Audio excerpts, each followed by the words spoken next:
Okay, well, I wanted you to watch this one with me, Nad, because you loved, unexpectedly, 1917, didn't you? The film about World War One by Sam Mendes. Yeah. Why unexpectedly? Well, because I wouldn't necessarily think of you as liking a war film. I don't think you know me very well. I don't know. You get like things you wrong all the time.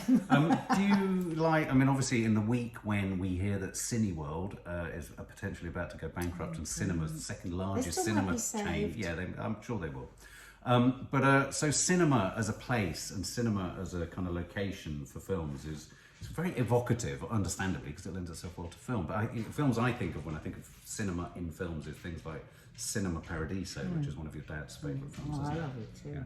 Well, this new film by Sam Mendes, he's written it and he's directed it, obviously. Empire of Light. Sam Mendes. It's called Empire of Light. Isn't that lovely? Empire of Light. I think it's a lovely way to describe cinema. Stars Olivia Colman. Big fans. Colin Firth. Big fans. And Toby Jones is in there too, and some other actors who I don't know, but I'm sure we will get to know very well. It's a romance. It's set on the South Coast. I think it's set in the 80s, and it pivots around a cinema on the South Coast. This is a teaser, so it's very short, but it's a very, there's a lot of excitement and anticipation about this film, because obviously he's a great director. Because it's Sam Mendes. Yeah, Sam Mendes. Nothing else in particular, just because it's Sam Mendes. And a great cast. Yeah, absolutely. Film. It's just static frames with darkness in between.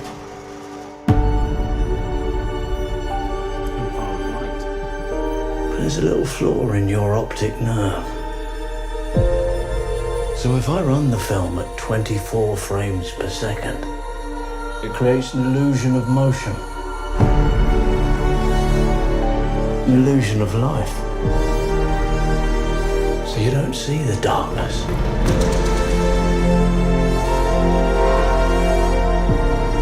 Out there, I just see a beam of light.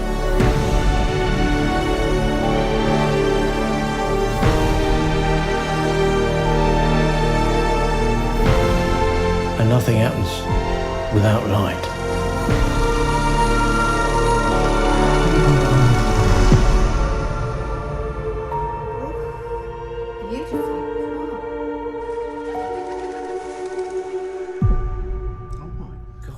Goosebumps there, but I didn't know why. I didn't know what was happening. Was it partly because the light just hit me like God? I mean, beautifully words, written, beautifully said.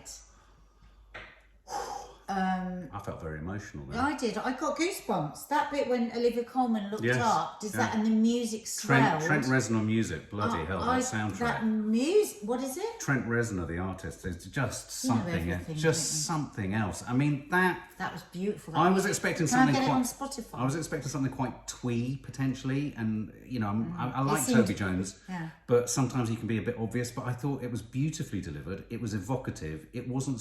It was expansive. Exactly. Because like you say, I was expecting something kind of cutesy, seaside towny. Yeah. But what I couldn't fathom was, are we in the movie with what we were watching there? I love the idea that we may be in both. That love to go to the cinema. And I love the idea that it's a flaw in the eye. That means that you can see the moving images. I mean, is that true? I love that detail. Is that what it is? I love that detail. When he was saying that, I was thinking, Mark, at this moment, is going to be wetting in all the study, 24 frames per second, 25 frames per second. This is what I thought. I was aware that was an amazing thing he was saying, but I knew I wasn't going to remember it. I was watching it thinking, Mark's going to be wetting himself, and he's going to be able to tell me exactly back what Toby said. There is something so magical about the idea that a series of static images, when projected in front of light at 24 frames per second, makes movement. Wow. And creates a world. It makes me want to cry how beautiful that is. And so for me, that is so exciting. So utterly extraordinary that somebody right at the beginning thought of that. And here we are, all these years later with this industry. It's so meaningful, and it's such a massive industry, and that's why it's so sad if Picture House goes down. It's so sad when people say, "Oh, don't want to go to the cinema." Yeah, beautiful. And can I just comment on the elephant in the room? I have had a beam of light on me from the moment the projector started. It's the second flame coming.